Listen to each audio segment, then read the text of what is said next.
বন্ধুরা, মান্নার রান্নাঘরে আপনাদের সবাইকে স্বাগত। আজ আমরা একটা নতুন রেসিপি নিয়ে চলে এসেছি। আজকে আমরা পটল চিংড়ি করে দেখাবো আপনাদেরকে। তো চলুন ভিডিওটি শেষ পর্যন্ত দেখতে থাকুন। পটল চিংড়ি করার জন্য আমি পটল কয়টিকে ভেজে নিয়েছি আর কিছুটা চিংড়ি মাছ নিয়ে নিয়েছি।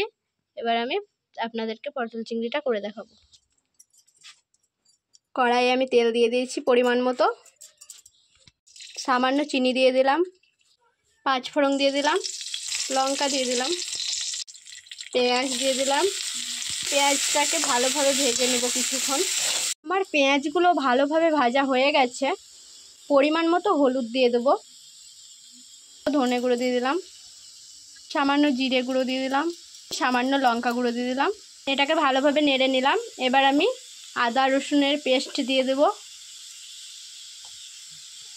এটাকে এবার কিছুক্ষণ ভালোভাবে নেড়ে নিব। 1 চামচ মতো টমেটো সস দিয়ে দিলাম। মশলাটাকে ভালোভাবে কষিয়ে নিব।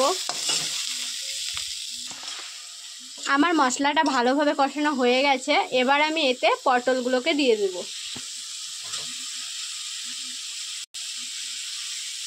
পটলগুলো দিয়ে দিলাম। এটাকে আমি এবার ভালোভাবে কিছুক্ষণ নেড়ে নিব।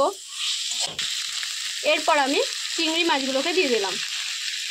ভেজে রাখা চিংড়ি মাছ দিয়ে দিলাম। এবার এটাকে আমি কিছুক্ষণ ভালোভাবে নেড়ে নিব। দেখুন আমি ভালোভাবে নেড়ে নিয়েছি। দেখুন কতটা সুন্দর লাগছে দেখতে, দেখেই বুঝতে পারছেন।